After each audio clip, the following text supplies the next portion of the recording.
ನನಗೆ ಬರೀ ಹೆಣ್ಣು ಅಂತೀಯ? ಕೇಳೋ ಲೌಡಕ್ಕೆ ಬಾಲ್. ಹೆಣ್ಣು ಅಂದ್ರೆ ನೀನು ಏನಂತ ತಿಳಿದಿದ್ದೀಯೋ? 1857ನೇ ಇಸ್ವಿಯ ಪ್ರಥಮ ಯುದ್ಧ ಸಂಗ್ರಾಮದಲ್ಲಿ ಆಂಗ್ಲರೊಡನೆ ಹೋರಾಡಿದ ಝಾನ್ಸಿ ರಾಣಿ ಲಕ್ಷ್ಮೀಬಾಯಿ ಹೆಣ್ಣು. ಅದೇ ಆಂಗ್ಲರ ಎದೆ ನಡುಗಿಸಿದ ವೀರ ರಾಣಿ ಕಿತ್ತೂರು ಚೆನ್ನಮ್ಮ ಹೆಣ್ಣು.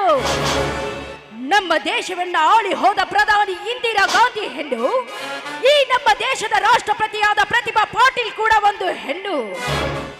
ಈ ಹೆಣ್ಣು ಶಾಂತಳಾದ್ರೆ ಸಂಸಾರಿ ಆಗ್ತಾಳೆ. ಕ್ರಾಂತಿ ಕ್ರಾಂತಿ ಎಬ್ಬಿಸಿದ್ರೆ ಸಂಹಾರಿ ಆಗ್ತಾಳೆ. ಎಚ್ಚರ ಎಚ್ಚರ, ನನಗೆ ಎಚ್ಚರ. ಅದು ಈ ವೀರಾದಿ ವೀರ ಸಿದ್ದನಗೌಡನಿಗೆ. ಲೇ ಸವಿತಾ, ನಿನ್ನ ಹೆಣ್ಣು ಮುಂದೋಳು ಹೊತ್ತಕ್ಕೆ ಅವರ ಹಿಂದೆ ನನ್ನಂತ ವೀರ ಗಂಡಸರದ್ದು ನಿನಗೆ ತಿಳಿದಿಲ್ಲ. ನೀನೀಗ